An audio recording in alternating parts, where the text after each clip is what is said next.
Классташтар аял эркек болуп отурса болобу же катышпаш керекпи дейт. Эми классташ деген түшүнүк бизде эле бар, эркек катын классташ болгон. Башка жерде жок. Арабтарда, Пакистанда жок, андай жок. Болуп классташ балдар отургула, аялдар өздөрүнчө отурсун. Сөз эркек аралаш керек болобу. Жакшы эмес, аралашкан болбойт.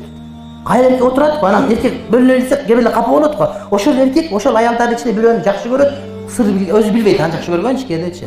Аяштар менчи, аяш деп бийлеп, башка кылып, тийишип, күйлөп бир нерсе кылат. Сенин көзүңчө, сенин көзүң жок болсо эмне болот? Аялдан таанышып калсаң жок үйүңө келсе эмне болот, урматтуу бир тууган? Андайлар көп. Балким силер билбейсиңер. Мен мынча билем. Чарчаган айтып берем. Мисал менен айтып берем. Ар бир райондо бар керек болсо, бул дагында тигинде Кыргызстандын бардыгында бар. Бирөөнүн катын бирөө кыз көрүнөт. Бирөөнүн эркеги бирөө алпамыш көрүнөт, эмелечи?